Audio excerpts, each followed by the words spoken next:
Is it difficult to get back into a rhythm after such a long break to come back into NWSL play? I think the good thing is that we played 2 friendlies against San Diego, which is also an NWSL side. So I think we traveled, they traveled, so you kind of stay in that rhythm of traveling, of playing games, of playing in front of a stadium, a crowd. So I think that's a positive part about this break. I think we never really stopped, and I think the only thing that stopped is like the real competitiveness, the rankings and the tables. But I think the exhibition games were a really good opportunity for us to get everything set and ready. Playing such a high-powered attack like you did last week, what strides have you seen defensively from your club?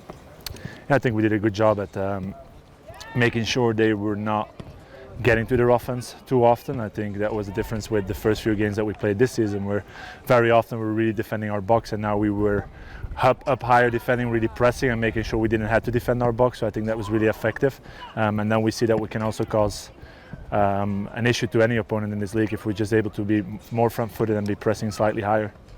Amani was able to get the start last week. She was playing very high up at times during the attack. What did you see from her game against Orlando? Yeah, I think the high position is something we encourage and we want to see more. We want to have that offensive line of 5 in every single offensive action. So we found a profile that has the capability from a physical point of view, technical point of view, to be doing it both inside and outside. So she can do that role in an outside role, being the fullback, but she can also do it in the inside, being sort of an attacking mid. And I think that just gives a lot of options for us to create that front 5 with different profiles of players. Saw your reaction on the broadcast to Mina Tanaka's goal, but what about her makes her so exemplary on the field?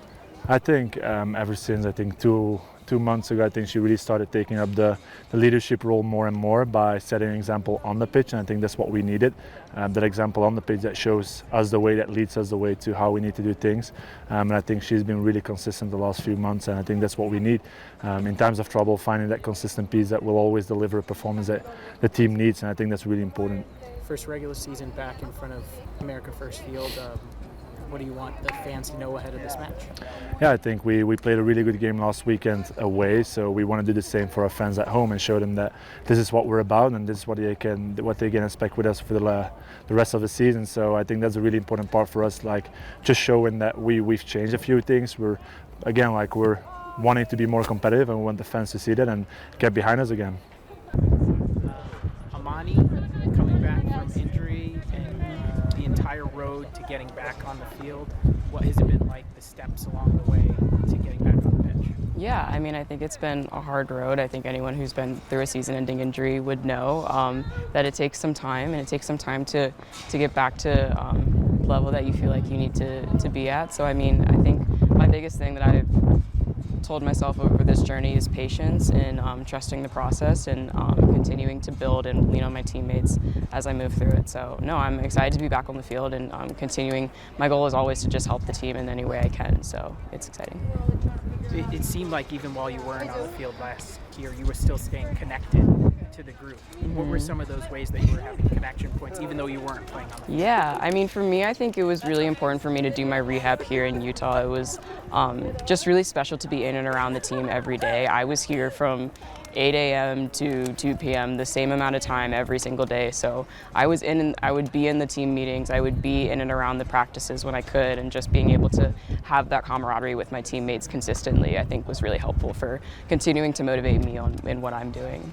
With getting the start last weekend and seeing you in so many attacking motions for the team, how do you feel about your play in actually getting on the field? Yeah, I mean, it's been exciting. I think it's felt like a just continuous process of building into getting into the team and continuing to be able to help the team in any way I can. I think I'm always opportunistic about what I can do moving forward, whether it's keeping it simple or moving into pockets that move forward. So I'm just excited for the opportunity to keep helping the team. KK, a bunch of other people have spoken about how influential you've been on them. Aww. What does it mean to you to hear that and know that you're having a part in their first professional journeys? Aww, that means a lot. I mean, honestly, being in my 8th or 9th season, I can never remember what season I'm in, but remembering just where I was as a rookie and knowing kind of the influence and the people who inspired me and kind of helped me along the way. I always try to be that for the next generation, and even just my teammates and who are my age. Like, I think we can always lead by example and lead in how we act and we treat others and we show up, and so I try to bring that every day. Who are some of those people for you, for I guess Sky Blue at that point? Yeah, the biggest one is Estelle Johnson. I played with her. She was my center back, and I was playing left back with her, and Kaylin Sheridan. Those were two massive ones, just incredible friends now to me, and just great mentors as I went through this league. Yeah. What kind of potential does KK have as somebody for this team who's so young and still has an entire professional career in front of her? Yeah, I mean, she's such an exciting person to watch because you see her grow and get better every day and learn every day, and she's just a sponge. Like, she takes it all in, and for someone of her age, her composure and maturity and poise is just something that is well beyond her years and will set her up for years to come. So I'm super excited for her future. She has the tools and capabilities to be really successful in this league, and a lot of that comes down to the mental aspect, and she just shows every day that she can be in this environment.